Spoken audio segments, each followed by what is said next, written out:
Bonjour et bienvenue dans le studio purifié et sans masque des experts. Pendant 57 minutes à peu près, nous allons passer en revue les événements de la semaine écoulée. On va parler de cette semaine de signes convictionnels, d'un dangereux terroriste d'extrême droite en fuite, de centaines de millions pour de grands travaux dans la capitale. Et bien évidemment, on va parler de le ou la Covid. Nous respectons bien sûr quand même les règles sanitaires, notamment de distanciation. Dès lors, nous avons deux experts pour questionner deux responsables politiques. Vanessa Lullier, journaliste à BX1, bonjour. Bonjour.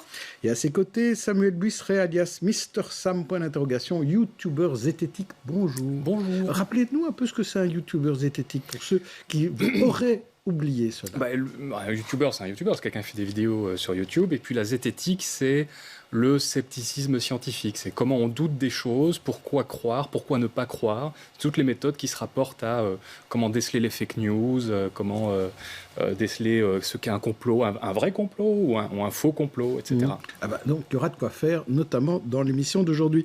Les vaccins, donc parlons-en, les vaccins s'avèrent parfois difficiles à administrer. Il faut convaincre, il faut lutter contre la fracture numérique aussi. Un bus circule dans les quartiers bruxellois pour aider ceux qui ne sont pas encore inscrits à la vaccination. Reportage Jean-Michel Herbin et Camille de Kecker. Et ensuite, vous choisissez le centre de vaccination où vous voulez vous faire vacciner. Oui. On vous donne directement un rendez-vous que vous pouvez choisir, donc la date et l'heure.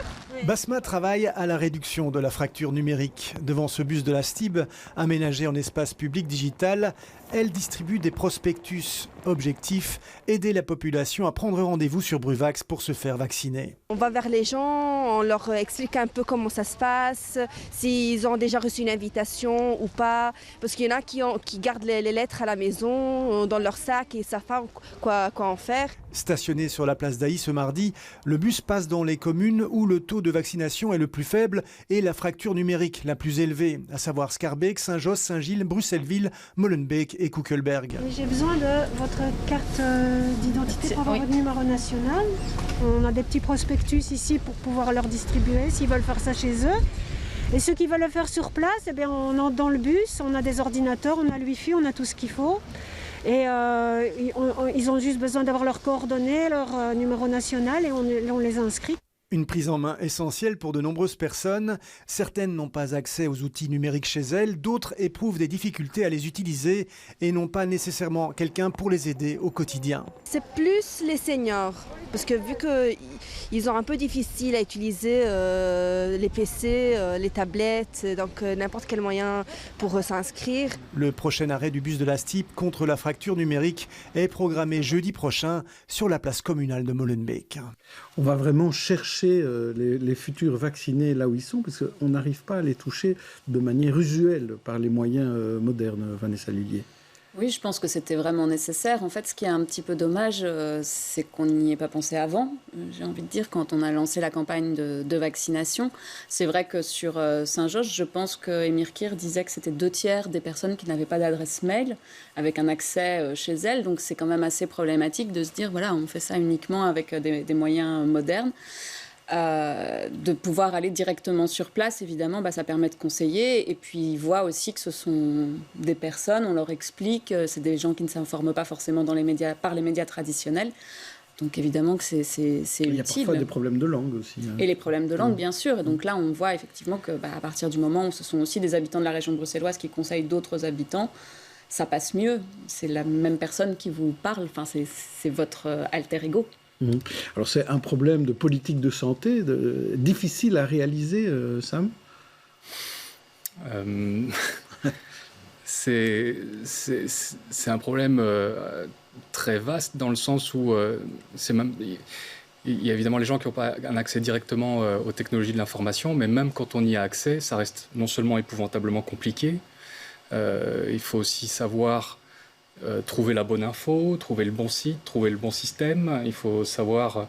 C'est vraiment quelque chose d'assez complexe. La fracture numérique, elle est presque obligatoire sur un sujet comme celui-là, en fait. On n'avait pas le choix, finalement. On savait qu'on allait vers des difficultés. C'était très prévisible, ouais. Eh bien, on va voir ce qu'en pensent nos deux invités politiques. Deux députés opposés dans l'opposition partout, sauf dans sa commune pour l'un. Tous les deux penchent à l'Est, en tout cas géographiquement, on les invite à nous rejoindre.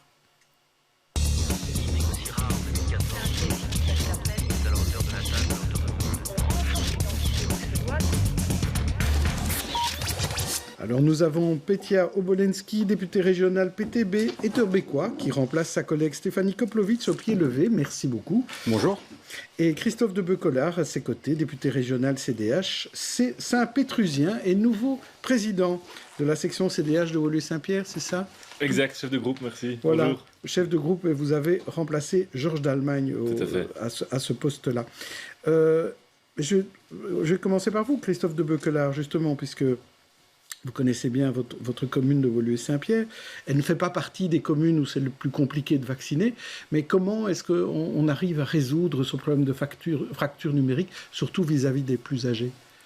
Mais c'est clair qu'il faut aller au contact, et donc c'est ce que je pense le secteur associatif demande depuis le début et qui a mis du temps à mettre en place. Je dois honnêtement avouer que maintenant je trouve que les choses avancent mieux et qu'il y a des vraies choses qui sont mises en place, mais nous on l'a vu à Woluwe-Saint-Pierre, il y a aussi eu un très très grand engagement de la part du collège communal.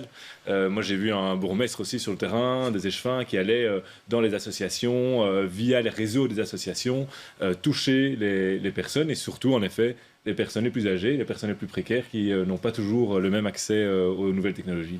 Et qu'est-ce qui explique, pour vous, la différence entre le taux de vaccination dans des communes comme Woluwe-Saint-Pierre et le très bas taux de vaccination dans des communes comme Saint-Josse ou Saint-Gilles?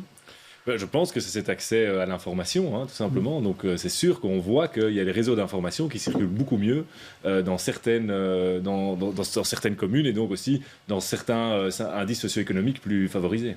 Alors, Petia Obolensky, ce qui est intéressant, c'est qu'avant d'être député, vous étiez travailleur social. Donc vous connaissez bien ce travail de terrain.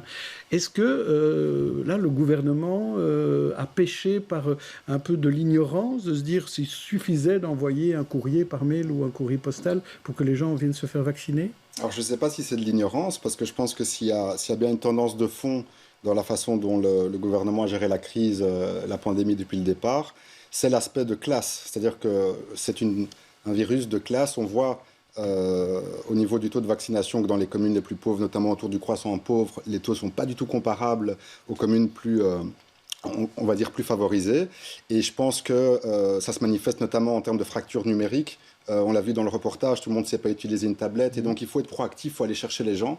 Je pense que le ministre Marron, il n'est pas du tout proactif, c'est un bureaucrate, il est éloigné du terrain. Moi, j'ai travaillé 7 ans en maison médicale à Schaerbeek, en première ligne. Je pense que le rôle notamment des médecins, de famille, les gens qui connaissent le réseau, qui connaissent les familles, qui connaissent le quartier, il faut aller chercher les gens, il faut multiplier des initiatives comme il y a eu à Saint-Josse ou Molenbeek avec des antennes vaccination. Effectivement, il faut une campagne de sensibilisation qui soit à la hauteur des défis, parce que, je vous dis, il y a une tendance depuis le départ. On a vu au niveau des règles de confinement, des confinements mal comprises ou mal appliquées différemment selon les quartiers.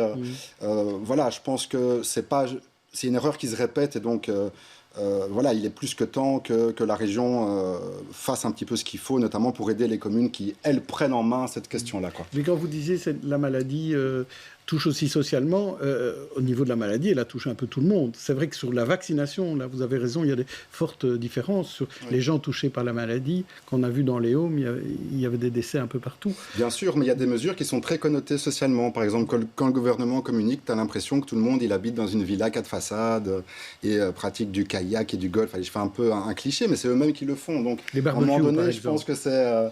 non, je crois qu'il y a des raisons profondes qui peuvent expliquer que dans certains quartiers, oui, les gens vont pas avoir forcément la même attitude proactive pour se faire vacciner.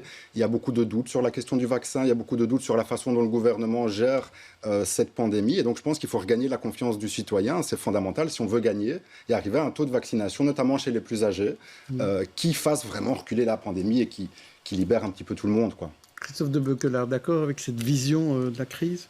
Je pense que le PTB a l'habitude de tout analyser sous ce prisme-là et je pense qu'en effet, c'est assez logique et tout le monde le sait que la question de la fracture socio-économique, eh bien, la pandémie va avoir un impact là-dessus, tout comme le taux d'emploi, tout comme plein d'autres éléments.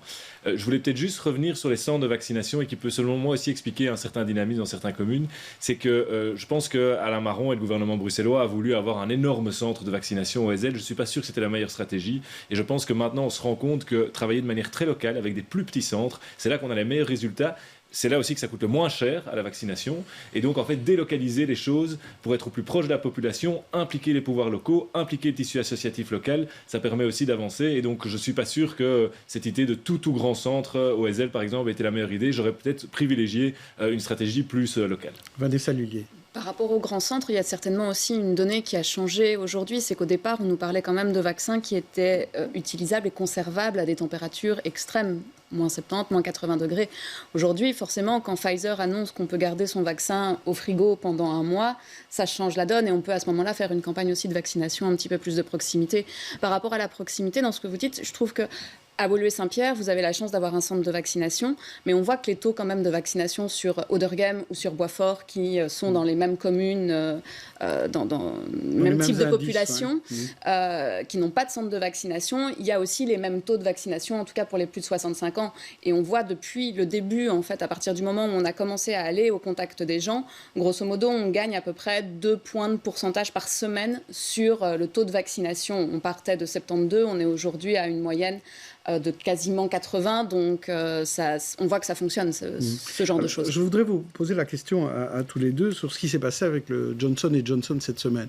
On s'est rendu compte qu'il y avait eu un décès, donc il a fallu un peu revoir la politique vaccinale, et on a décidé de limiter l'utilisation du vaccin Johnson & Johnson au plus de 40 ans.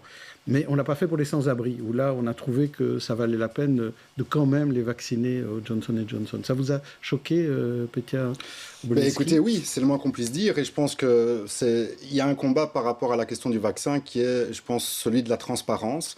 On a affaire honnêtement, à des multinationales qui veulent juste faire du fric. Et les besoins, le bien-être de la population, je ne suis pas sûr que c'est leur priorité numéro 1. Donc il y a un combat à mener, je pense, plus à l'échelle européenne par rapport à la transparence générale sur... oui, mais ici, sur la décision régionale, je veux dire, d'avoir une décision à 2 niveaux. Pour les sans-abri d'un côté et pour les autres. Je crois que d'un point de vue moral, la priorité, c'est de vacciner les personnes âgées, les personnes qui ont une comorbidité, comme on dit, les personnes qui sont particulièrement fragilisées dans la société, et qu'on doit faire tous les efforts possibles pour arriver à un taux de vaccination le plus haut possible. On voit que chez les personnes âgées, ce n'est pas encore le cas. Donc moi, je veux bien qu'on descende vers d'autres catégories de population aussi, mais qu'on gagne déjà sur la population âgée. Je pense que c'est la priorité. Et alors... de faire des différences ou des hiérarchies entre les publics précarisés, fragilisés, évidemment, c'est pas quelque chose de positif. Et donc, la saga Johnson & Johnson, c'est que la énième saga. On voit qu'en fait, les pouvoirs politiques sont complètement pieds et mains liés aux décisions de certaines multinationales qui soufflent le chaud et le froid. Et ça, c'est inacceptable. Est-ce qu'il y a une certaine transparence ou bien vous partagez l'idée qu'il n'y en a aucune, Christophe de Beuquelaar ? Non, on ne peut pas dire qu'il n'y en a aucune, mais c'est certain qu'entre le complotisme et la naïveté, il y a quelque chose qui s'appelle la lucidité. Et donc on doit quand même se rendre compte que chacun a ses intérêts dans tout ça. Et les firmes pharmaceutiques nous ont quand même montré ces derniers mois qu'il faut les aborder avec un peu de prudence. Hein. Je ne sais pas si vous connaissez un peu tout ce qui s'est passé avec le Remdesivir, mais c'est quand même un scandale qui, j'espère, un jour, on fera toute la clarté là-dessus. On a administré un médicament qui était quand même assez dangereux pendant très longtemps, déconseillé par des instances quand même assez reconnues et qui continue à être poussé par le Big Pharma et qui a réussi à quand même être acheté par l'Europe avec des grandes quantités. Donc je pense qu'on doit faire attention. Et donc ici, sur le vaccin aussi, on doit suivre les règles évidemment qui sont émises par les instances officielles et qui doivent traiter tous les citoyens sur le même pied d'égalité. Il n'y a pas de sous-citoyens. Donc moi j'apprends ici que cette histoire avec les sans-abri qui n'auraient pas eu les mêmes règles que les autres citoyens, je trouve ça assez préoccupant. Mais c'est dans un but positif, c'est de les vacciner en une dose. Hein. C'est pour ça que la décision a été prise. Ça serait bien qu'on prenne des décisions pour ne pas qu'il y ait des sans-abri aussi. Et on a vu avec la crise qu'il y a de plus en plus de gens dans la rue. On a pris des mesures pour les loger exceptionnelles. Si on arrêtait par exemple... je veux dire d'expulser les gens, les expulsions domiciliaires pendant la crise du Covid. On a vu que c'était possible. Pourquoi est-ce qu'on continue maintenant la même politique qu'avant, qui crée les sans-abri ? Pourquoi on a repris ? Donc je veux dire, à un moment donné, il faut s'attaquer aux causes profondes aussi. Samuel Busseret, vous avez constaté que des youtubeurs comme vous pouvaient être manipulés par on ne sait pas qui d'ailleurs, pour leur faire dire des choses fausses et des complots. Oui, alors racontez-nous un peu. On n'est pas manipulé, mais effectivement... Et donc on essaye de vous manipuler. On essaye de nous manipuler. Alors Moi, je ne suis pas très partisan du concept Big Pharma. J'aime pas trop cette généralité-là. Je voudrais quand même rappeler que les gens qui bossent chez Pfizer, etc., bien sûr, c'est des boutiquiers. Hein. On ne va pas se mentir là-dessus. Il y a des enjeux colossaux. Mais c'est quand même principalement des scientifiques qui bossent pour bien faire leur travail, qui n'ont pas envie de mettre leurs propres proches en danger, etc. Donc il faut apporter pas mal de nuances là-dedans.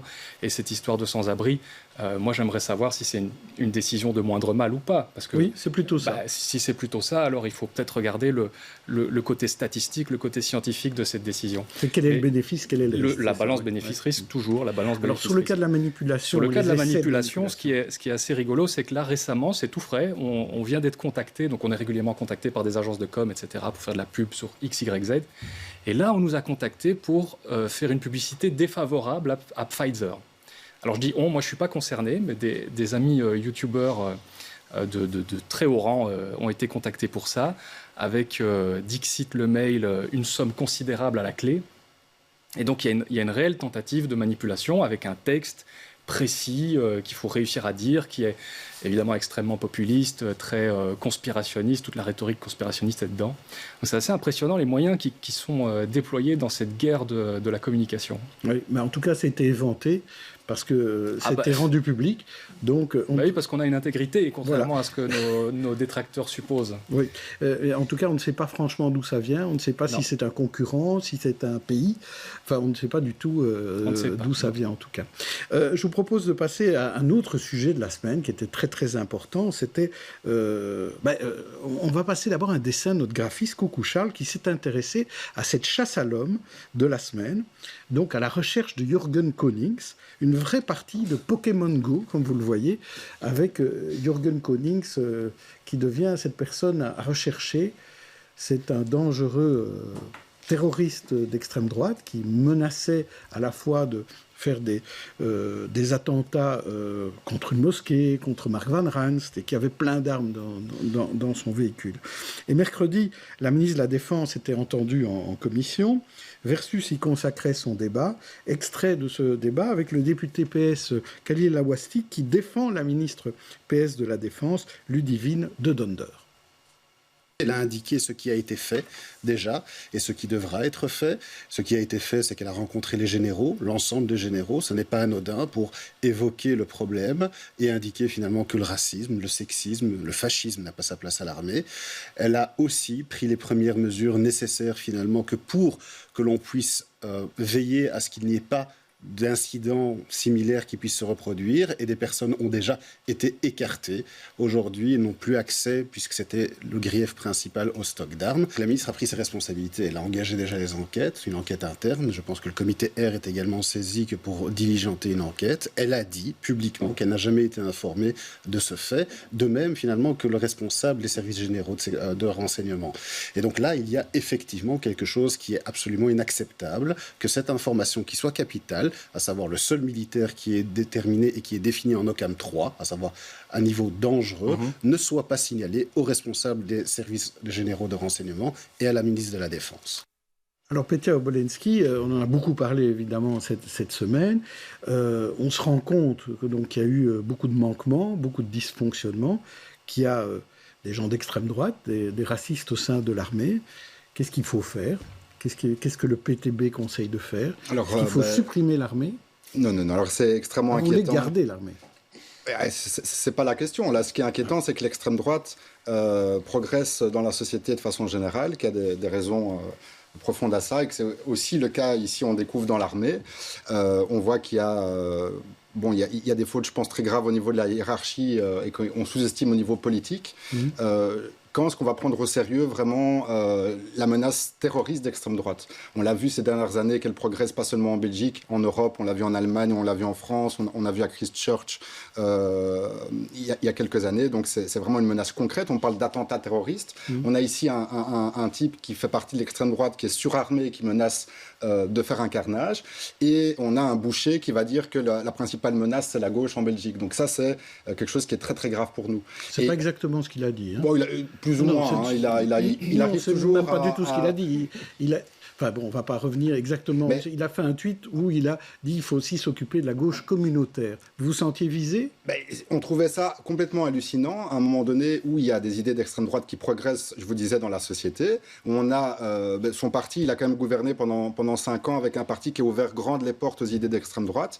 Et venir faire la leçon de morale dans des moments aussi graves, je trouve ça vraiment scandaleux. Et alors, il faut un petit peu se poser les questions de pourquoi est-ce que l'extrême droite progresse. Moi, je pense qu'on a une crise économique qui est fondamentale. Il y a pénurie, il y a concurrence par rapport à tout ce que les gens ont besoin pour aller mieux dans une crise en termes d'emploi, en termes de logement, etc. Et tu as une partie de la population qui va chercher des réponses à l'extrême droite et des leaders politiques qui vont attiser la haine, qui vont attiser le racisme, etc. Et donc, tout d'un coup, on découvre qu'il n'y a pas de parti d'extrême droite en Fédération Wallonie-Bruxelles. Pardon ? Il n'y a pas de parti qui représente cela. Non, mais comment ça se fait alors que pour terminer, que ce militaire, on l'avait pisté, on savait qu'il était d'extrême droite, et on le laisse progresser tranquillement dans l'armée. Il avait accès à des armes lourdes, etc. Aucune sanction, aucun suivi. Donc oui, c'est plus qu'inquiétant. Oui. Alors, Christophe de Beuquelaar, on a aussi dit, le président du comité R a dit qu'il y avait un manque de moyens, clairement, au service de renseignement de l'armée. C'est vraiment ça la problématique aujourd'hui ? Je pense que le plus triste dans cette histoire, c'est qu'on a l'impression de ne pas avoir vraiment tiré les leçons des attentats qui ont quand même, où on a tous avec beaucoup d'émotion, à coup de mémorial, de commémoration, etc., dit que plus jamais ça. Et puis en fait, on voit que dans les faits, les informations n'ont pas été partagées comme il fallait. On voit que dans les faits, des recommandations comme la fusion des services de renseignement et l'OCAM n'a pas eu lieu. Et donc en fait, on se rend compte que certains problèmes qui ont mené aux attentats, eh bien en fait, on voit que les mêmes problèmes se sont posés ici. Et donc, cette non-communication entre les différents services. Et donc, ça commence quand même un peu à faire peur de et c'est un peu lassant de voir qu'en fait, on ne prend pas cette responsabilité. Et donc, moi, je mets ça sur le dos de ça, quand après, le MR s'amuse à attaquer la gauche s'amuse à attaquer la droite, tout ça, c'est très marrant. En fait, ces gens se construisent leur avenir politique sur base d'horreurs comme ça. Et donc, je trouve ça, moi, très grave. Parlons plutôt, en effet, des vraies défaillances et de comment est-ce qu'on va les régler dans les mois à venir. Et c'est là-dessus qu'on a envie d'entendre les ministres et les présidents de partis de la majorité, et pas sur des attaques entre partis. Et qui doit être qualifié d'extrémiste ? Parce qu'on a dit au sein de l'armée, il faut surveiller donc l'extrême droite, il faut surveiller les islamistes aussi, et puis certains ont dit qu'il faut aussi surveiller l'extrême gauche, parce qu'il faut se souvenir des CCC en Belgique. Alors, quel est votre avis là-dessus, Christophe de Beuquelaar et Petia Obolensky? Mais bien sûr, on doit se méfier de tous les extrêmes, et moi je le dis clairement, au PTB, il y a parfois des expressions qui me font peur, et que je suis pas d'accord de laisser librement dire comme ça. Il faut vraiment faire attention. Et donc oui, l'extrême gauche, l'extrême droite, les extrémismes religieux, c'est tout des formes d'expression et d'organisation qu'il faut suivre de très près, tout à fait. C'est très grave, M. Deleu, je pense que M. Christophe de Beuquelaar a dit ici, donc mettre sur le même pied l'extrême droite et un parti comme le PTB, je pense que c'est minimiser, c'est banaliser l'extrême droite. Je pense que de l'extrême droite, elle se nourrit justement de la politique mise en place par des partis comme le sien depuis des décennies. Deuxièmement, je pense que tout nous oppose, l'extrême droite.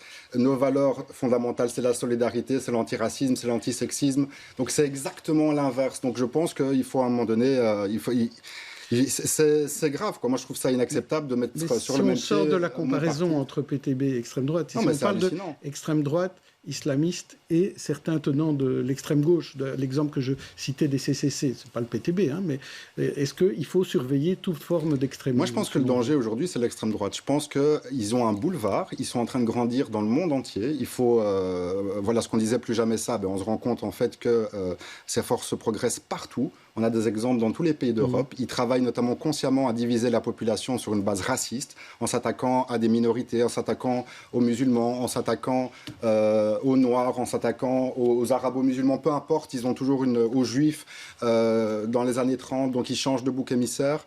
Ils préfèrent que le peuple, cette colère énorme que les gens ont par rapport, on va dire, aux décisions politiques qui sont prises, au fait de dire, tiens, il y a une petite catégorie de la population qui ne va jamais contribuer, ce 1% les plus riches, et les gens qui sont de plus en plus pressurisés, les gens, ils en ont marre. Le problème, c'est que... Donc il faut davantage les surveiller, c'est ça que vous dites? Non, il faut travailler avec les gens pour qu'ils ne votent pas à l'extrême droite, et il faut combattre les raisons profondes qui font que l'extrême droite progresse. Ou alors, qu'on les surveille ou pas, ils vont continuer à progresser, M. Deleuze. Je rappelle juste qu'aux dernières élections, l'extrême droite à Bruxelles et en Wallonie est absente. Donc voilà.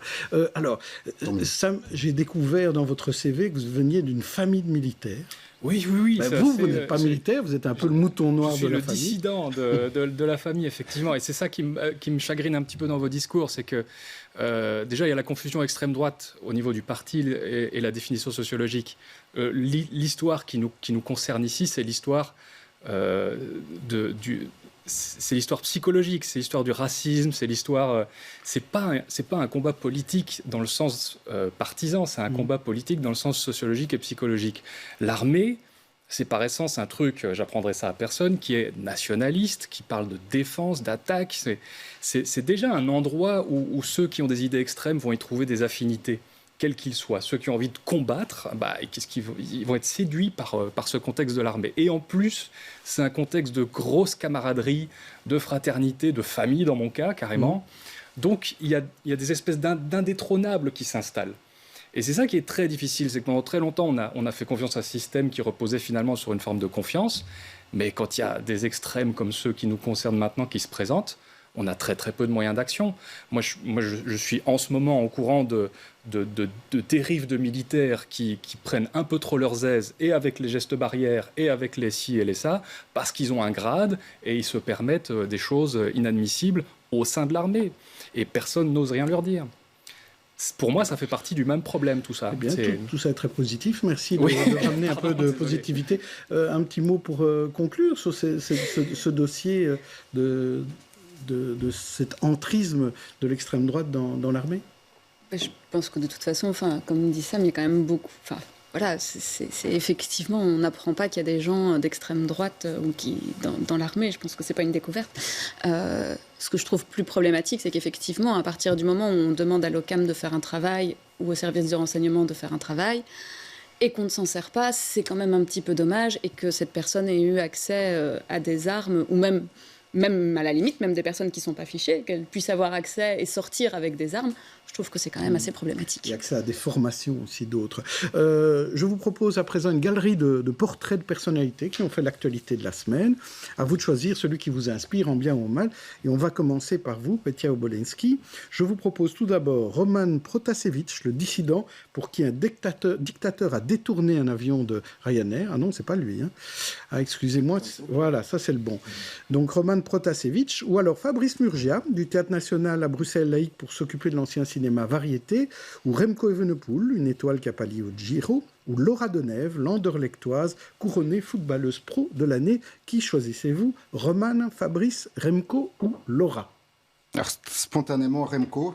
Moi, je suis un grand amoureux du cyclisme et de Remco Evenepoel.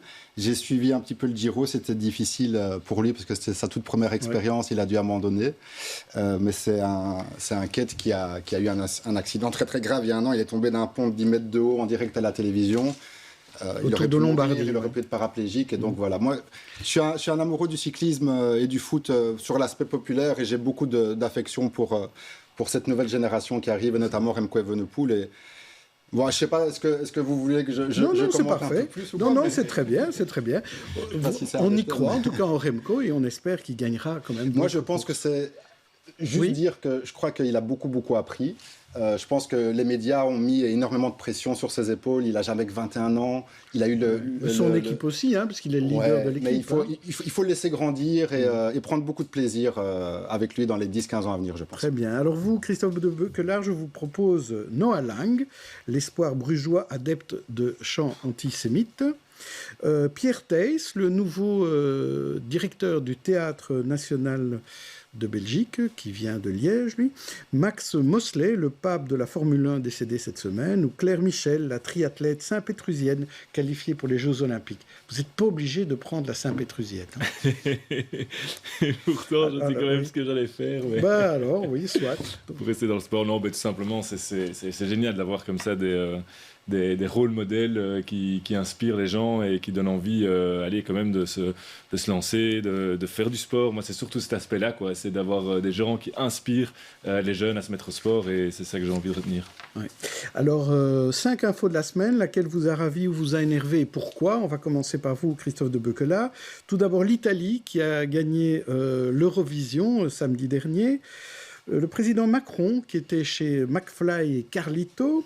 Les sans-papiers en grève de la faim, les acquittements au procès de l'hébergement, ou enfin la maire de Chicago qui a décidé de ne plus accepter que des intervieweurs noirs. Alors, qu'est-ce que vous choisissez comme actu à commenter? Il ne paraît plus à l'écran. Là. Ah oui, pardon. Non, alors ce qui m'énerve un peu, sans doute, c'est Macron chez McFly et Carlito. Je trouve que, ça m'énerve. C'est dans l'esprit, c'est difficile. On a vraiment un métier politique. Je vous dis, c'est difficile. Je le vois moi tous les jours. Comment atteindre les gens, comment passionner les gens pour la politique, pour la chose publique, comment s'adresser à eux. Et donc, voilà. Ça, c'est pas bien, alors. Et donc, je sais qu'on doit multiplier nos moyens de communication. Oui. Vous viendriez pas sur ma chaîne? Ben, écoutez, je suis scandalisé. Oui. Et quand mais c'est pas ça.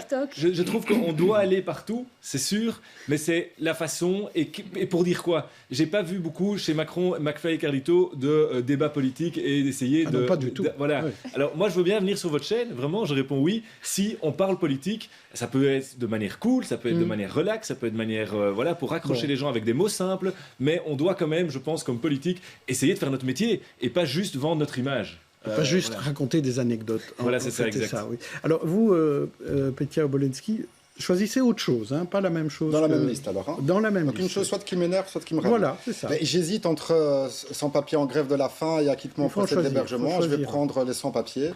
J'ai été plusieurs fois sur place. Au béguinage, oui. Je pense que ça m'énerve dans le sens qu'ils sont tellement à bout qu'ils n'ont plus que ça. Je pense que c'est une partie de la population qui est vraiment surexploitée dans la société. C'est eux qui ont construit la station de métro Arlois, par exemple. Via Belliris qui avait sous-traité une société qui engageait des sans-papiers. Ce sont des gens qui n'ont pas les mêmes droits en termes d'accès au logement. Il faut tous les régulariser pour vous? Je pense qu'il faut en tout cas définir des critères clairs, objectifs, qu'il faut un petit peu de...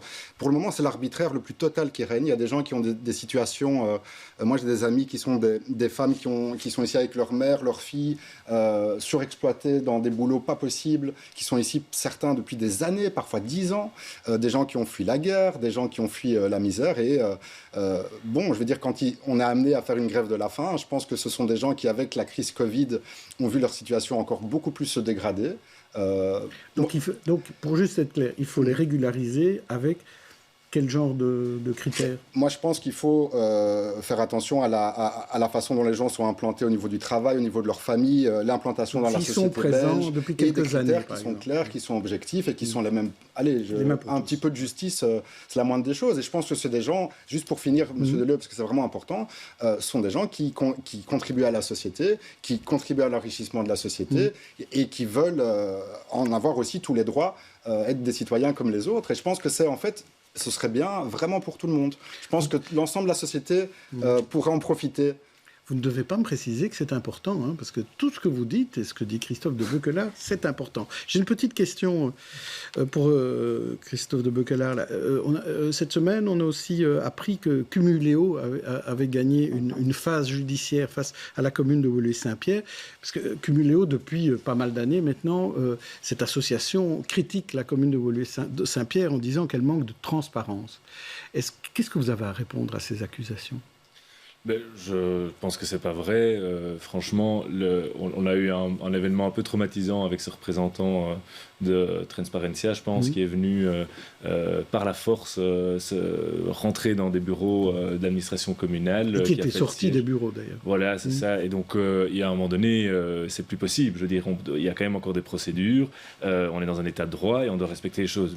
Rien à cacher, je peux vous dire. Woluwe-Saint-Pierre, c'était quoi? C'était sur l'amiante, je pense. Oui, c'est l'amiante dans les écoles. Voilà. Voilà, de mémoire, le rapport était, et je pense que maintenant le rapport est public, enfin il y avait vraiment pas de quoi faire ce que cet homme-là a fait, parce qu'il y a un moment donné, il y a l'intégrité physique des gens, il y a quand même aussi d'autres principes qu'il faut pouvoir respecter, et donc je pense que c'est un peu voilà, alors la procédure a été finie parce que ça a, je pense, pris trop de temps, il n'y avait pas assez de bon, donc voilà, mais je pense que l'essentiel n'est pas là, franchement, moi je suis toujours le premier, d'ailleurs je travaille régulièrement, moi je téléphone à Transparency avec Humileo pour travailler avec eux sur plein de sujets au niveau régional et construire mes interpellations, donc je ne suis pas du tout suspect. Donc voilà. pour vous, là, dans ce cas-là, l'incident est clos.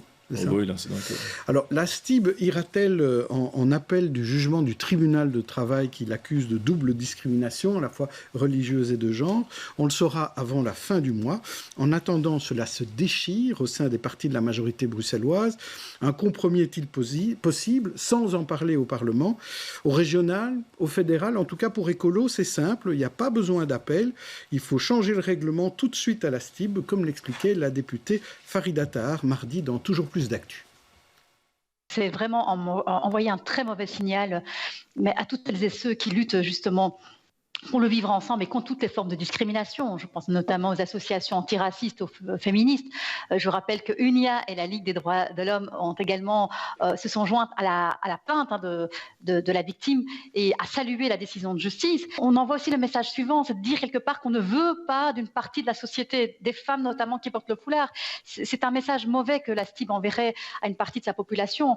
Encore une fois, un message qui visera uniquement les femmes, puisque les hommes qui portent la barre pour des raisons religieuses, eux, ne sont jamais questionnés. Alors, on croyait que c'était juste une décision de justice. Maintenant, ça devient carrément une affaire politique, Vanessa Lullier. Oui, mais c'est vrai que... Alors, il y avait déjà eu un jugement un peu similaire par rapport à Actiris en 2015. Actiris avait adapté, je pense, son règlement sans que ça fasse trop de vagues, mais on sait bien que c'est un sujet qui reste sensible, même au niveau des partis, avec des partis qui ne sont pas d'accord, même au sein de la majorité bruxelloise. Et même au sein des partis, parfois. Et même au sein des partis socialistes, où ils ne sont pas d'accord entre eux. C'est un peu, oui, ils ont du mal à se positionner depuis longtemps, donc c'est une question qui est problématique, avec des mentalités qui évoluent aussi. Donc, par rapport à la STIB, c'est vrai que ça va être assez compliqué. Et puis, la proposition de changer le règlement de travail, mais de dire simplement, on autorise ces ports, ces signes convictionnels, mais simplement pour les personnes en back-office, donc qui n'ont pas accès à la clientèle. Je ne sais pas, je trouve que c'est quand même un peu caché, ces signes convictionnels qu'on ne veut pas voir. Oui. On va demander à chacun des invités d'abord ce qu'ils pensent sur la décision. Est-ce que la STIB doit aller en appel, Christophe de Beuquelat? Mais vous savez, moi je défends une société laïque. Une société laïque, ça veut dire quoi? Ça veut dire que chacun peut vivre sa foi comme il l'entend et l'exprimer aussi, via des signes extérieurs de foi. Et donc, je pense qu'on doit quand même se rendre compte que la neutralité, ça n'existe pas. C'est-à-dire interdire aux gens de porter les signes convictionnels, c'est leur interdire d'exprimer publiquement leur foi. C'est pas de la neutralité. Ça arrange bien les athées, parce qu'eux n'ont pas de foi et donc ça ne change rien pour eux. Mais ça enlève une liberté à ceux qui croient. Si un athée porte un t-shirt « Je suis athée », c'est un port de signe convictionnel. Et donc ça, vous acceptez. Et l'athéisme est une forme de foi. Donc ça, il faut se rendre compte, c'est une forme de foi. Et donc on doit faire très attention quand on touche à ça, parce que ça touche à des fondamentaux. Dire on ne peut pas porter... c'est pas neutre, je viens de vous l'expliquer. Oui. Dire on doit porter, c'est pas neutre non plus, évidemment. ça pourrait pas être possible. Mais alors c'est quoi? La vraie neutralité, c'est la liberté. Donc la liberté de porter ce qu'on veut quand on veut. Oui. Mais cette liberté doit évidemment être appliquée avec discernement. Et il y a deux cas majeurs, c'est-à-dire pour des raisons exceptionnelles et ponctuelles d'hygiène, de sécurité à l'aéroport, médicale, etc. Ça, tout le monde est d'accord là-dessus. Tout le monde est d'accord. Oui. Et puis il y a l'autre chose, c'est dans le cadre professionnel.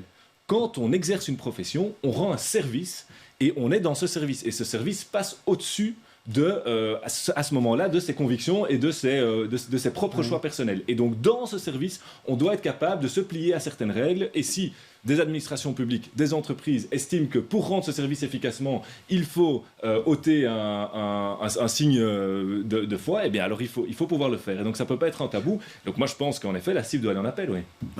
Ok, très bien. Alors, et vous, Petia Obolensky, est-ce que la STIB doit aller en appel ?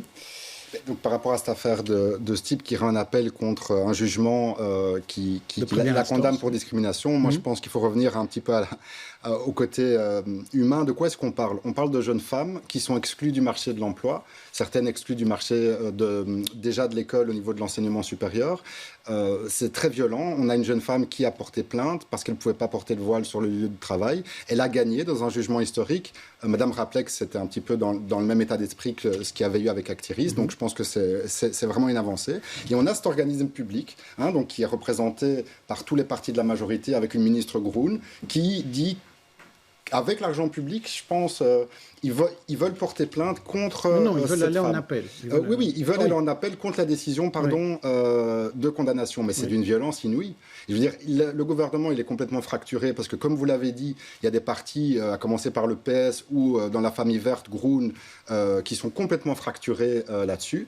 On voit qu'ils ne sont pas clairs sur la question, qu'ils disent tout et leur contraire aux gens en fonction des quartiers, en fonction des communautés, etc. Mais vous, qu'est-ce que vous dites? Ce qu'on pense avec le PTB, on est très très clair depuis des années là-dessus, c'est que ce qui compte, c'est la compétence. Ce qui compte, c'est pas ce que tu as sur la tête, c'est pas que tu as un bout de tissu ou pas sur la tête, ça moi je m'en fous. C'est pas une question d'être pour ou contre le voile, c'est une question de tes compétences, du service que tu rends aux gens. La vraie neutralité, c'est ça. Et donc, voilà, à un moment donné, on va s'acharner sur cette question du voile. Par ailleurs, c'est un débat, parce qu'on en parlait tantôt, qui fait vraiment énormément de bien à l'extrême droite. Ça leur permet d'attiser des haines et de se concentrer sur des choses qui sont... Vous croyez que ça ne fait du bien qu'à l'extrême droite? C'est un débat qui ne fait que du bien à l'extrême droite? En tout cas, je ne sais pas si ça fait que du bien à eux, mais ça fait... En tout cas, eux, ça leur met vraiment le vent dans le dos. Et je pense que ça permet Juste pour être clair, Peter Bolensky, parce que vous dites, de toute façon, ça c'est pour la STIB, mais de manière générale. Donc ça veut dire que dans toutes les administrations, pour vous, et à l'école, par exemple, à l'école secondaire et à l'école primaire, les signes de conviction devraient être autorisés. Non, de quoi jusqu'où vous allez? Quelle est la limite du PTB? De quoi est-ce qu'on parle? Je pense que ce qui est important, c'est de ceux qui disent qu'ils veulent interdire le voile. Ils disent qu'ils veulent émanciper les femmes. Nous, ce qu'on pense comme PTB, et c'est clair et net, c'est que l'émancipation, elle passe en premier lieu par le travail. Si vous voulez être, par exemple, autonome financière par rapport à votre mari, vous avez intérêt à avoir un travail. Et donc, le fait de discriminer les jeunes femmes au niveau de l'enseignement... Votre réponse à ma question, c'est signe convictionnel partout. C'est ça, j'ai bien compris. Parce que c'est plus important de donner une possibilité de travailler. Ce qu'on pense, c'est que c'est un faux débat, que la neutralité, c'est le service qu'on nous rend. C'est quand on arrive à un guichet, moi je m'en fous que la personne ait une kippa, un t-shirt Duce ou une grande croix ou un voile. Honnêtement, c'est vraiment le cadet de mes soucis. Ce qui est important, c'est la façon dont je suis reçu, c'est la neutralité du service, c'est les compétences. Et donc à un moment donné, il y a une partie de la population ici qui n'a pas les mêmes droits, qui est exclue, qui est discriminée, qui est stigmatisée, et on trouve que c'est inacceptable. Et on n'entend jamais les gens dire « Ah ben tiens, une personne sur deux est scolarisée dans des écoles catholiques ici ». Donc je pense qu'il y a un deux poids, deux mesures par rapport à l'islam, souvent dans les débats de société, et qu'il est plus que temps maintenant de travailler... Donc il interdire les écoles catholiques? Je comprends pas bien. Non, pas du tout. Je dénonce l'hypocrisie, le double discours de certains par rapport à cette question-là. Les signes convictionnels, on s'attaque à une jeune femme là qui s'est battue pendant 5 ans pour pouvoir exercer son métier, et alors l'organisme public avec les partis de la majorité qui vont la poursuivre. Mais c'est ça la violence. Christophe de Beuquelin. Vous savez, j'ai exprimé ma position dans un monde idéal. Dans un monde idéal, pour moi, chacun fait en effet ce qu'il veut. C'est pas à la société, c'est pas à l'État à décider comment vous vous habillez ou comment vous... Bon, ça c'est le monde idéal. Mais on n'est pas dans un monde idéal. On est encore dans un monde où certaines fois, où certains courants de la foi utilisent encore les signes convictionnels pour tenter d'imposer leur foi. Et de l'autre côté, on est encore dans une société où certains ont horreur que quelqu'un puisse exprimer sa croyance et exprimer sa différence de point de vue. Et donc on est dans une société encore très immature à ce niveau-là. Et c'est pour ça que moi je suis derrière la position de mon parti actuellement, qui est depuis 2009 inchangée. Oui, dans les administrations, mais pas pour les fonctions front office. Et donc ça, c'est la distinction que nous on fait pour encore aujourd'hui pouvoir vivre de manière harmonieuse ensemble. Et petit à petit, on doit œuvrer à une société où de plus en plus on accepte les différences et on se tolère les uns les autres de manière fraternelle. Eh bien, c'est un débat qui continuera encore avec d'autres invités, mais là, on a bien entendu clairement vos options, à la fois au CDH et au PTB. Belliris, co-géré par le fédéral et la région, a mis plus de 840 millions sur la table de grands travaux dès 2020. 2022 à Bruxelles.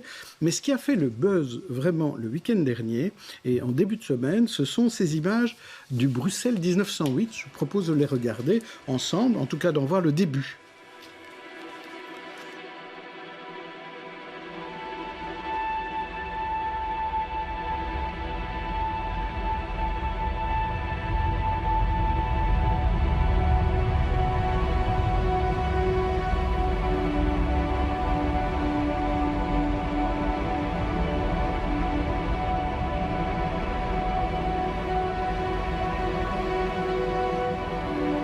Alors on a vu la gare du Nord, là on voit, bon, ça a l'air d'être les boulevards du centre, ce qui est le piétonnier maintenant, pas beaucoup de voitures.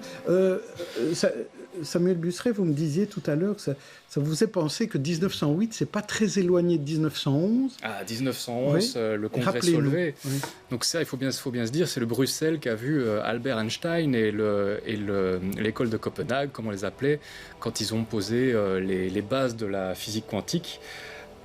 Réunion à laquelle on doit notre société technologique presque dans son entièreté aujourd'hui, grâce aux transistors, aux lasers, etc.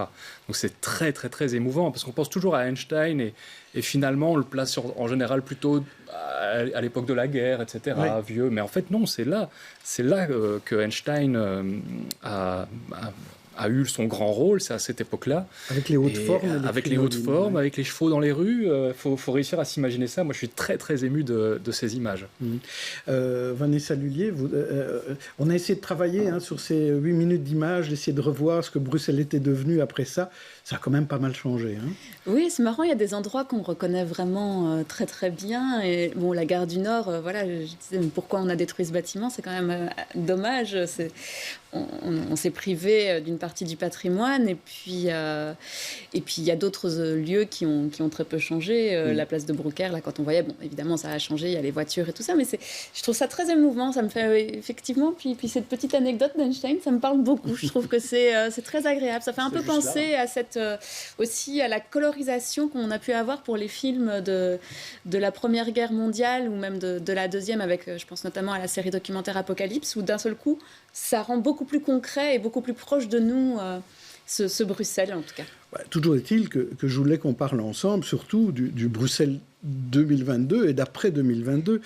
Donc je reviens un peu sur Béliris, Petia Obolensky. Est-ce que ces 840 millions qui vont aller au métro 3, à des pistes cyclables, au conservatoire, à la Monnaie, est-ce qu'ils sont bien placés? Est-ce que ce sont des bonnes dépenses, d'après vous? Alors sur le volet mobilité, je pense que c'est tout à fait normal et positif, mais donc normal que le fédéral aide la région, vu le nombre de gens, de travailleurs, de nafteurs qui utilisent tous les jours les transports publics. Nous, on est pour le développement d'un métro un petit peu plus dense dans la ville, dans la capitale européenne. On est pour le développement du vélo. Moi, je suis cycliste depuis 20 ans, donc je suis en demande de pistes cyclables, etc. Mais je pense que le gros souci, c'est que il n'y a pas vraiment de politique de mobilité ambitieuse qui aille chercher des alternatives un petit peu sérieuses à la voiture, qui développe par exemple les transports en commun. Pour nous, c'est un point vraiment très important comme PTB.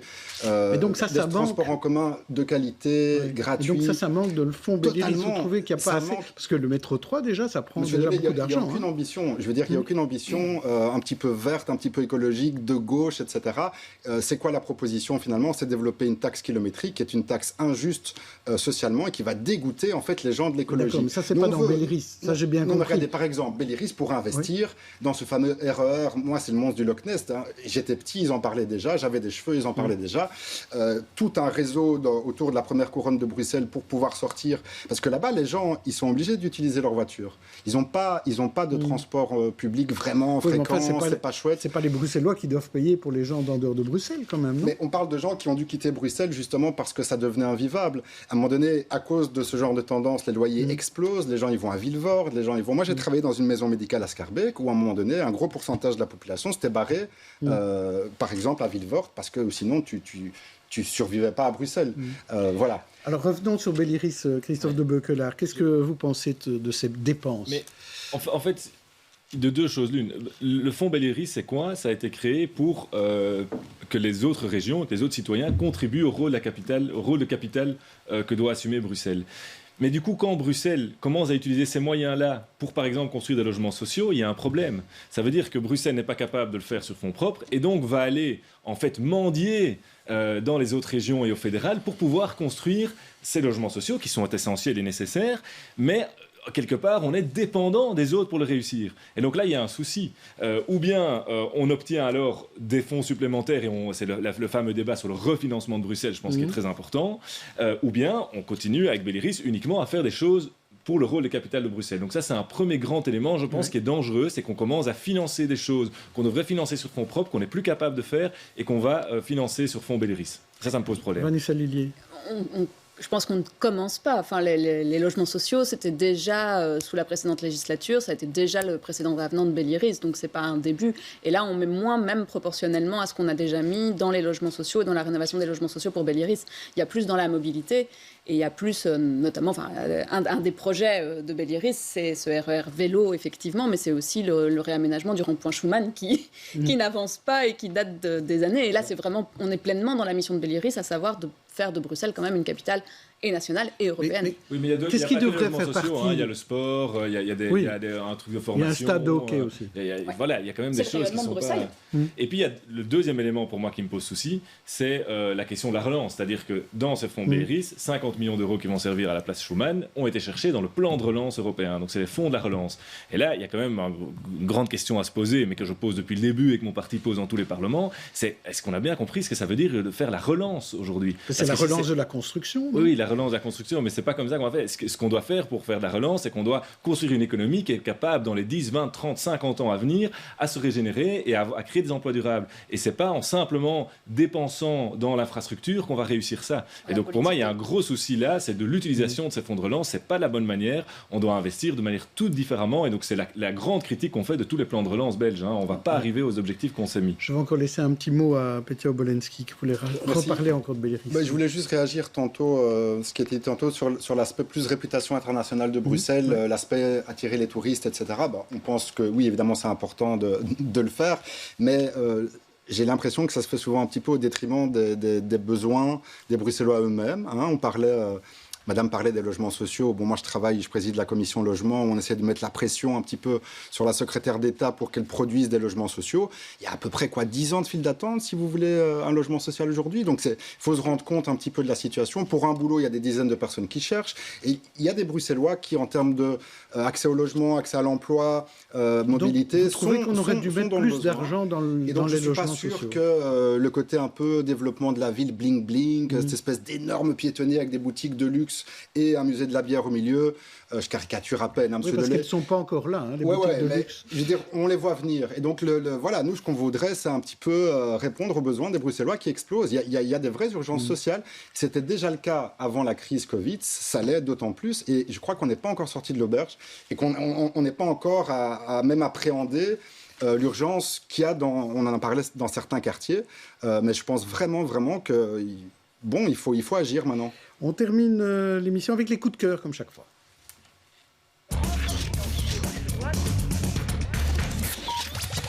Vanessa Lillier, vous vouliez parler du Millennium. Oui, c'est pas le livre. Non. Enfin, vous pouvez lire le livre aussi, c'est assez sympa, mais il vous faudra plus d'un week-end. Là, par contre, c'est juste sur un week-end. Donc, c'est le Festival Millennium, qui est donc un festival de films documentaires. Et donc, c'est encore jusqu'à dimanche. Alors, je sais qu'il va faire beau ce week-end, mais bon, il y a quand même des chouettes documentaires qui sont... Beau, c'est sûr. Oui. Mais il fait beau pour l'instant, on est samedi et il fait beau. Et donc, il y a quand même de nombreux documentaires un peu dans tous les domaines, et notamment des chouettes documentaires sur la thématique de l'environnement ou des voyages. Et vous pouvez acheter un pass pour 5 € et vous avez accès à tout ça jusqu'à dimanche. Et vous, Sam, vous vouliez parler d'une chaîne YouTube. Oui, que j'ai toujours beaucoup de mal à prononcer, qui s'appelle Osons Causer. Osons Causer, voilà, qui est une chaîne... bon, alors, ils ont tout un discours politique, mais c'est pas vraiment ça qui m'intéresse. Je suis désolé par rapport à ça. C'est dommage, parce que c'est intéressant. Hein, oui, c'est peut-être intéressant, mais c'est pas ça qui m'intéresse. Et donc, moi, ce qui m'intéresse, c'est une vidéo qui vient de sortir qui concerne la défiance vaccinale. Et je trouve que c'est la meilleure vidéo que j'ai vue à montrer à quelqu'un qui émet des doutes par rapport à la vaccination. Je la recommande vraiment. Ils ont une pédagogie extraordinaire, c'est-à-dire qu'ils se posent les mêmes questions que les gens qui qui ont une défiance vaccinale. Ils se mettent à leur hauteur, ils vont les chercher où ils sont, et on n'est pas pris pour un idiot. Je trouve que les arguments sont vraiment très très bons. Si vous connaissez quelqu'un qui émet des doutes par rapport au vaccin, la vidéo d'Osons causer, parler, quoi, est vraiment un exemple du genre. Mais aujourd'hui, c'est difficile de faire des vidéos sur YouTube en donnant son avis de sceptique ou comme vous le faites. On se fait aussi allumer systématiquement, bien sûr. On se fait déjà, c'était un exemple, je me suis dit récemment, tiens, et si je faisais un post Twitter où je dis « le ciel est bleu », pour voir quelle réaction négative je vais avoir. Tellement il y a cette manie de l'indignation, ce gaspillage finalement d'indignation, c'est presque devenu épidermique pour beaucoup de gens. C'est la révolution assis sur les WC avec son smartphone, quoi. C'est ça, ce qu'on appelle le slacktivisme. Et moi, je désire vous parler de dessins d'humour avec les grands prix du Cartoon Festival de Knock East. Le grand vainqueur avec 2 dessins. Donc, le premier prix, c'est Secours. Tout d'abord, il a fait une couverture du Time sur le racisme, Hitler avec une moustache en forme de Trump, et puis ce papillon grignoté par notre monde. Donc c'est Secours qui a gagné ce premier prix.